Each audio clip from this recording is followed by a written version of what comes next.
சஷ்டிகா சமையல். டுடே சஷ்டிகா சமையலில் என்ன பார்க்க போகிறோம்னா ஒரு சூப்பரான மணத்தக்காளி சாம்பார் எப்படி பண்ணுறன்னு தாங்க பார்க்க போகிறோம். இந்த மணத்தக்காளி சாம்பாரை வாரத்தில் 2 நாள் எடுத்துக்கிட்டிங்கன்னா வாய்ப்புண் வயிற்றுப்புண்லாம் உடனே சரியாயிடுங்க.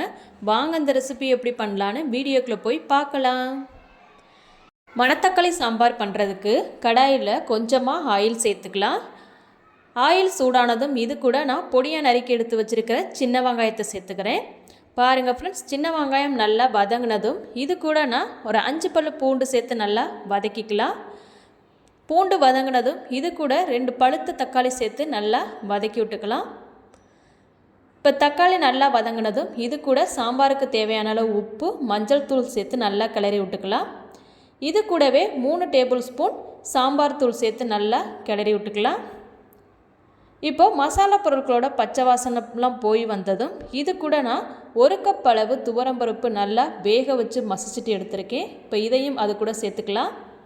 இப்போ சேர்த்தது நல்லா கிளறி விட்டுக்கலாம். இப்போது சாம்பாருக்கு தேவையான அளவு தண்ணி சேர்த்துக்கலாம். நீங்கள் தேவைக்கேற்ப தண்ணி சேர்த்துக்குங்க. பாருங்கள் ஃப்ரெண்ட்ஸ், தண்ணி சேர்த்தாச்சு. இதை இப்போ நல்லா கிளறி விட்டுக்கலாம். இப்போது இது ஒரு கொதி வரட்டும். பாருங்கள் ஃப்ரெண்ட்ஸ், இது ஒரு கொதி வந்துருச்சு. இப்போ இது கூட நம்ம வாஷ் பண்ணி எடுத்து வச்சுருக்கிற மணத்தக்காளி கீரையை சேர்த்துக்கலாம். கீரையை சேர்த்து நல்லா கிளறி விட்டுக்கலாம். பாருங்கள் ஃப்ரெண்ட்ஸ், இது போல் நல்லா கிளறி விட்டுக்கலாம். இப்போ மணத்தக்காளி கீரை ஒரு 10 நிமிஷத்துக்கு நல்லா வெந்து வரணும். நம்ம மூடி போட்டு 10 நிமிஷத்துக்கு மூடி வைக்கலாம்.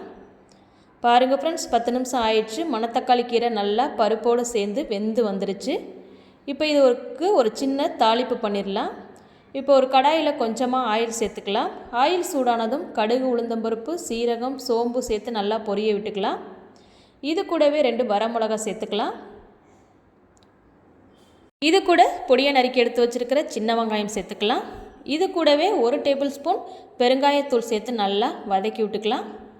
இப்போ இதை நம்ம சாம்பார் கூட சேர்த்துக்கலாம். சேர்த்து இதை நல்லா கிளறி விட்டுக்கலாம். பாருங்கள் ஃப்ரெண்ட்ஸ், நமக்கு தேவையான சூப்பரான மணத்தக்காளி சாம்பார் எவ்வளோ அழகாக அருமையாக ரெடியாக இருக்குன்னு பாருங்கள். நீங்களும் இந்த ரெசிபி கண்டிப்பாக மறக்காமல் ட்ரை பண்ணி பாருங்கள் ஃப்ரெண்ட்ஸ். ட்ரை பண்ணி பார்த்துட்டு டேஸ்ட் எப்படி வந்துச்சுன்னு கமெண்டில் சொல்லுங்கள் ஃப்ரெண்ட்ஸ்.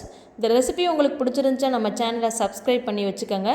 லைக் பண்ணுங்கள், ஷேர் பண்ணுங்கள், கமெண்ட் பண்ணுங்கள் ஃப்ரெண்ட்ஸ். மறக்காமல் பக்கத்தில் இருக்கிற பெல் ஐக்கானையும் கிளிக் பண்ணுங்கள். அப்போ தான் நான் போடுற வீடியோஸ் உங்களுக்கு நோட்டிஃபிகேஷனாக வரும். தேங்க்யூ.